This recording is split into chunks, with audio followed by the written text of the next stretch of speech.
Hello મિત્રો, good morning. Welcome to my YouTube channel. હું છું રાવલ સાગર. આપ સૌનું સ્વાગત કરું છું મારી યુટ્યુબ ચેનલમાં. તો આજના આપણા લેક્ચરમાં આપણે બેઝિક મેથેમેટિક્સની અંદર એટલે કે 33000001માં યુનિટ નંબર 5 ની અંદર મેન્સ્યુરેશન જે આપણું ચેપ્ટર ચાલુ જે કર્યું છે આપણે એની અંદર એક્ઝામ્પલ જોવાના છે, તો કે ક્ષેત્રફળને રિલેટેડ. બરોબર છે. એટલે કે આજના આપણા લેક્ચરમાં આપણે અમુક પ્રકારના એક્ઝામ્પલ જોશું ક્ષેત્રફળ શોધવાના, કે જેની અંદર જુદા જુદા આકાર હશે. અને આજનો જે લેક્ચર છે એની અંદરના એક્ઝામ્પલ જે છે એરિયાના, એની અંદર ત્રિકોણ એટલે કે ટ્રાયેંગલ, ત્યારબાદ ચોરસ એટલે કે સ્ક્વેર, અને લંબચોરસ એટલે કે રેક્ટેંગલની વાત કરવાના છીએ. બરોબર. તો અહીંયા આપણને કીધું છે કે from the data given below calculate the area for the following. એટલે કે નીચે આપેલી માહિતી પરથી આપેલ આકૃતિઓના ક્ષેત્રફળ શોધો. તો અહીંયા આપણને શું હવે જુદા જુદા ડેટા દીધા હશે કે જેની અંદર આપણે માહિતી મેળવવાની રહેશે. બરોબર છે. જેની અંદર ફર્સ્ટ આપણને કીધું છે કે in a right angle triangle A B C, AB is equal to 3, BC is equal to 4 and CA is equal to 5 centimetre. તો અહીંયા આપણને પહેલો એક્ઝામ્પલ એવો દીધો છે કે જેની અંદર આપણને રાઇટ એંગલ એટલે કે કાટકોણ ત્રિકોણ. બરોબર છે. કાટકોણ ત્રિકોણની અંદર આપણને બાજુઓના માપ દઈ દીધા છે 3 સેન્ટીમીટર, 4 સેન્ટીમીટર અને 5 સેન્ટીમીટર. એના પરથી આપણે આપેલા કાટકોણ ત્રિકોણનું ક્ષેત્રફળ ફાઇન્ડ કરવાનું છે. હવે એના માટે સોલ્યુશનની વાત કરું. હવે તમને એક ખ્યાલ છે કે જે કાટકોણ ત્રિકોણમાં જે સૌથી મોટું માપ હોય એ કોનું હોય છે? સૌથી મોટું માપ એના કર્ણનું હોય છે. બરોબર. એટલે કે હાઇપોટેનિયસનું. બરોબર. તો તમારે શું કરવાનું રહેશે કે એક પેલા ત્રિકોણ દોરવાનો, કે સપોઝ કે હું એક ત્રિકોણ દોરું. અહીંયા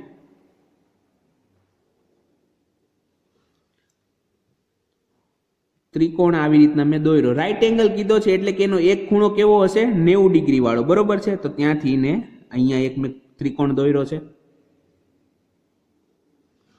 હવે તમારે જોવું કે સૌથી મોટું માપ કયું છે, તો કે CA છે. બરોબર. CA. તો તમે કા એ અહીંયા રાખો કા અહીંયા રાખો. બરોબર. તો હું અહીંયા એ ને રાખી દઈશ. તો મારે C અહીંયા, કેમ કે આ જે સ્લોપ બને છે, ઢાળ બને છે, એ શું છે? આપેલા ત્રિકોણનો કર્ણ એટલે કે હાઇપોટેનિયસ. તો એનું માપ કેટલું છે? 5 સેન્ટીમીટર છે. બરોબર. તો ફક્ત તમારે 5 જ લખવાનું રહેશે. બરોબર છે. ત્યારબાદ AB કેટલું છે? હવે જો એ અહીંયા આવી ગયો, C અહીંયા આવી ગયો, બાકી કોણ વધ્યું? B. તો B અહીંયા આવશે. અને રાઈટ એંગલ કાટકોણ ત્રિકોણ એવું દર્શાવવા માટે તમારે જે B ખૂણો પડે છે ત્યાં આવી રીતના બતાવવાનું છે. બરોબર છે. તો આનું માપ કેટલું થઈ જશે? 3 સેન્ટીમીટર. અને BC નું માપ કેટલું છે? 4 સેન્ટીમીટર. બરોબર છે. તો હવે તમને ખ્યાલ આવી જશે કે જ્યારે આપણને કોઈ ક્ષેત્રફળ શોધવાનું કીધું હોય રાઈટ એંગલ એટલે કે કાટકોણ ત્રિકોણનું, તો કઈ રીતના હોય? ફોર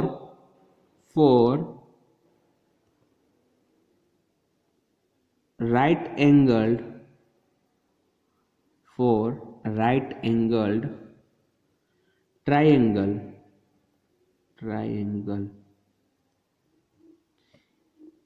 area is given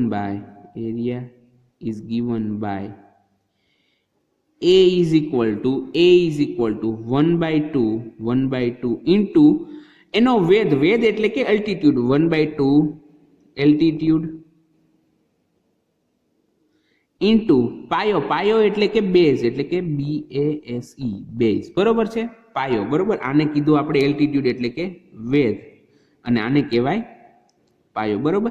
મતલબ કે જે કાટકોણ ત્રિકોણ છે એમાં તમારે 1/2 પાયો ગુણ્યા વેધ કરો તો આપણને શું મળી જાય છે? તો કે આપેલા જે કાટકોણ ત્રિકોણ છે એનું ક્ષેત્રફળ. હવે તમે અહીંયા જુઓ તો કે BC જે બને છે, BC એ શું છે? BC જે છે એ પાયો છે. બરોબર. BC here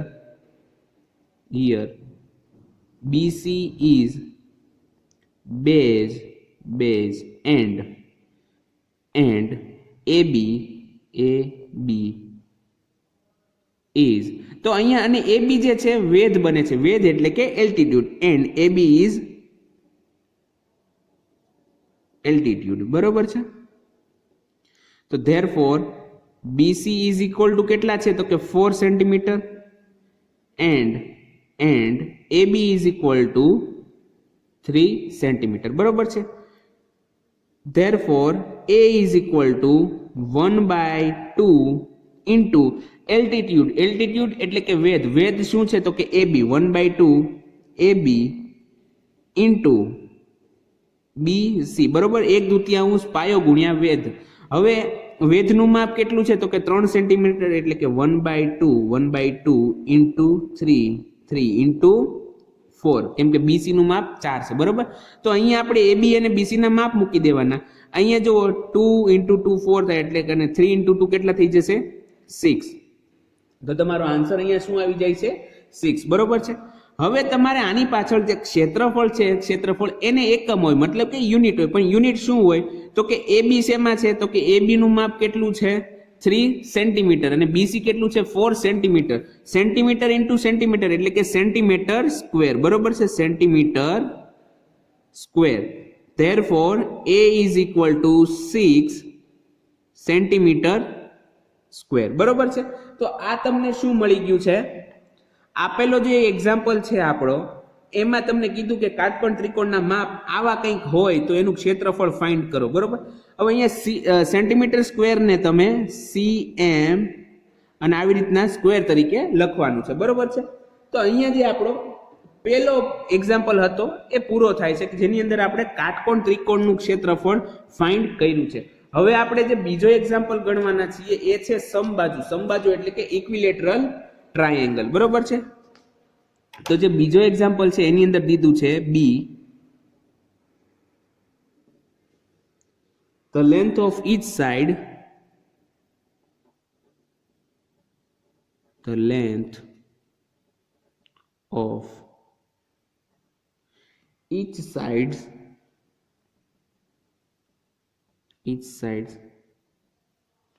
of an equilateral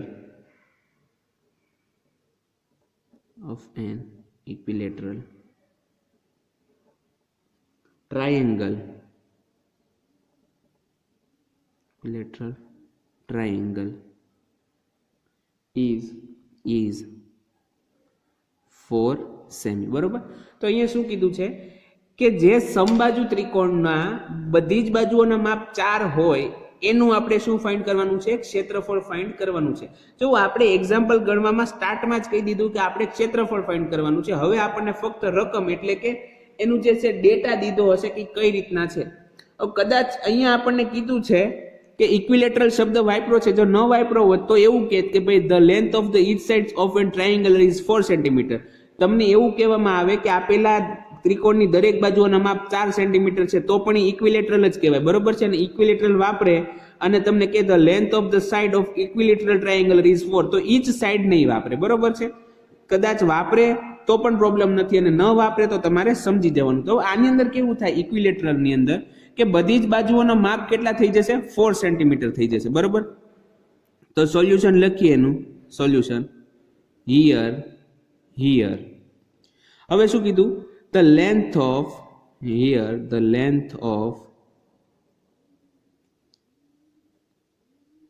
each sides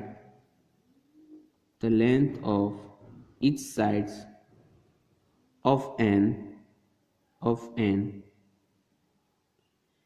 equilateral triangle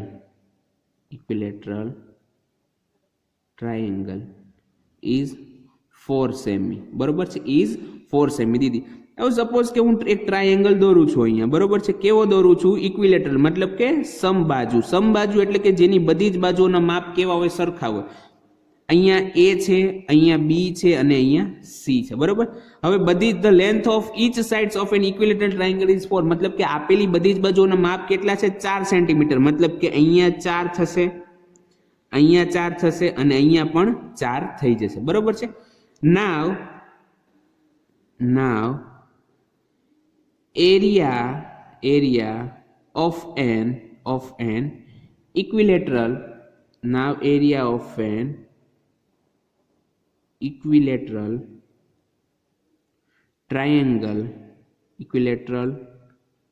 triangle is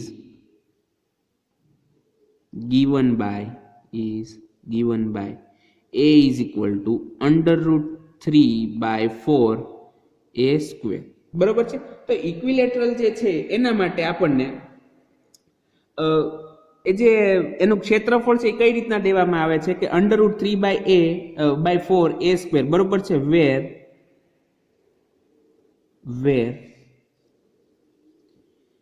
a is the length of each sides. બરોબર કે જ્યાં એ શું છે તો કે એ જે છે આપણને જે ત્રિકોણ આપેલો છે એની અંદર રહેલી બાજુઓનું માપ છે. બરોબર છે. ઈચ સાઈડ કેમ કે બધીનું માપ કેવું છે સમાન છે. બરોબર. ધેરફોર હિયર તો એ કેટલો થશે આપણા કેસમાં તો કે here A is equal two આપણને કેટલા દીધા છે તો કે 4 દીધા છે. તો here A is equal two 4 centimetre. બરોબર છે. Therefore A is equal to શું થાય √3/4 ઇન્ટુ 4 સ્ક્વેર થઈ જશે એટલે કે 4 સ્ક્વેર. બરોબર છે. Is equal two √3/4. હવે જે √3/4 છે તો અહીંયા જો 4 છે અને અહીંયા 4 સ્ક્વેર છે મતલબ કે આ 4 અને અહીંયા સ્ક્વેરની નિશાની કેન્સલ થઈ જશે. તો મને શું વધશે 4√3 સેન્ટીમીટર સ્ક્વેર. જો અહીંયા સી કેપિટલ એમ સ્મોલ. બરોબર છે. અને પછી ડોટ કરવો જરૂરી છે કેમ કે એ શોર્ટ ફોર્મ હોવાથી તમારે ડોટ કરવો પડે. બરોબર છે. Therefore a is equal two કેટલા મળી જશે 4√3 cm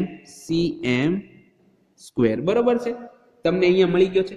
હવે મેં તમને કીધું હતું કે આપણી પાસે એક બીજું સૂત્ર છે ત્રિકોણનું ક્ષેત્રફળ ફાઇન્ડ કરવાનું. એ કયું છે તો કે a ઇઝ ઇક્વલ ટુ જો અહીંયા આપણો એક્ઝામ્પલ હકીકતમાં પૂરો થઈ જાય છે. તમને એવું જ કીધું છે કે આપેલા ત્રિકોણનું ક્ષેત્રફળ ફાઇન્ડ કરો તો તમે કોઈ પણ મેથડ અપનાવી શકો છો. બરોબર. પણ હવે એક બીજી મેથડ એવી છે કે a is equal two s into under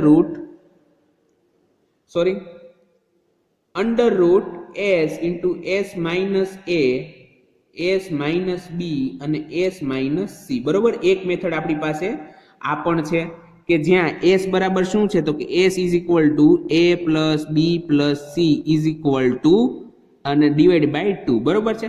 હવે આપણા કેસમાં જોઈએ તો આપણા કેસમાં અહીંયા a b અને c ત્રણેયની વેલ્યુ કેવી છે સમાન છે કેમ કે ત્રણેય બાજુઓના માપ કેવા છે સમાન છે. બરોબર. તો here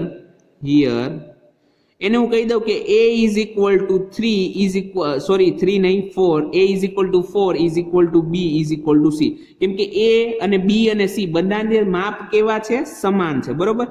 now s is equal to શું થશે તો કે a plus b plus c. બરોબર.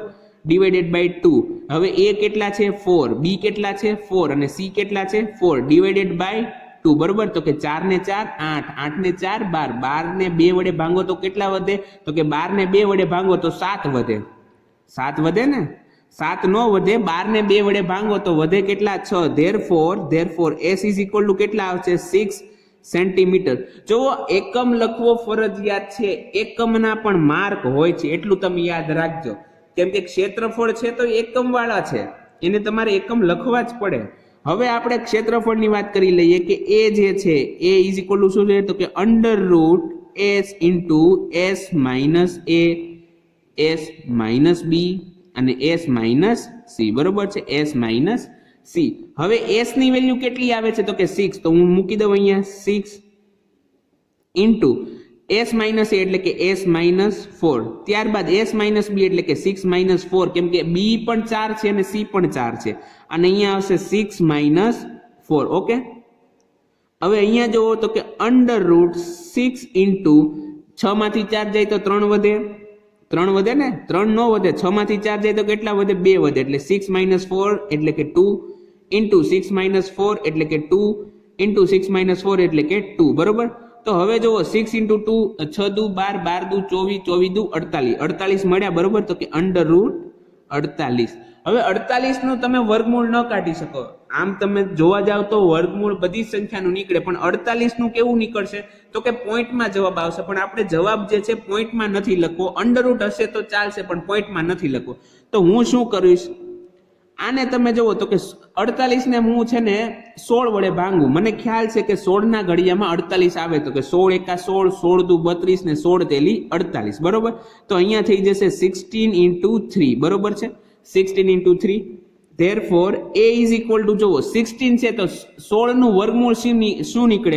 હવે તમને ખ્યાલ હોવો જોઈએ કે કોનો વર્ગ 16 થાય, બરોબર. તો કે 4 નો વર્ગ 16 થાય તો 16 નું વર્ગમૂળ 4 થાય. તો અહીંયા હું લખી નાખીશ 4, 3 તો એઝ ઇટ ઇઝ રહ્યા તો √3 એઝ ઇટ ઇઝ, ને એકમ લખવો જરૂરી છે. એકમ શું થાય? cm², બરોબર છે, cm². તો આવી રીતના તમે ત્રિકોણનું કોઈ પણ જાતનું હોય, તમને ક્ષેત્રફળ દીધું હોય તો એના જે બે મેઇન આપણા ઇક્વેશન છે, બરોબર, પાયો ગુણ્યા વેધ વાળા. જો ત્રિકોણના ક્ષેત્રફળને રિલેટેડ 3 ક્વેશ્ચન, જે 3 અલગ અલગ ટાઈપ હતા એ અહીંયા આવી ગયા છે, બરોબર, કે જેની અંદર 3 ના આપણે યુઝ કરી લીધો છે. સમબાજુમાં પણ કર્યો છે, કાટકોણ ત્રિકોણમાં કર્યો છે, પાયો ગુણ્યા વેધ વાળી રીત, બરોબર છે. તો હવે તમે આઈ થિંક કે તમને કોઈ પણ એક્ઝામ્પલ દીધો હોય તો તમને એ આવડી જવાનો છે, બરોબર. તો હવે હું તમને એક એક્ઝામ્પલ દઉં છું કે જેનો તમારે આન્સર મને ક્વિઝ ની અંદર દેવાનો છે, બરોબર. તો ક્વેશ્ચન કંઈક આવી રીતના છે. the length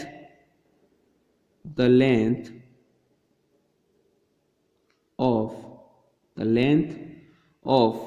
each side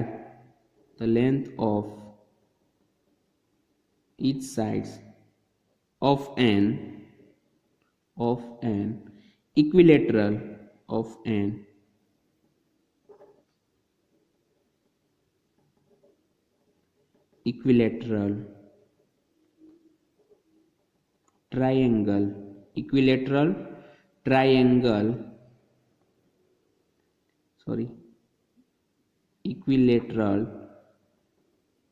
triangle is 6. મતલબ કે આપેલા સમબાજુ ત્રિકોણની અંદર જ્યારે તમને બધી જ બાજુઓના માપ 6 દીધા હોય તો એવા ત્રિકોણ માટે તમારે શું કરવાનું છે? ક્ષેત્રફળ ફાઇન્ડ કરવાનું છે, બરોબર છે.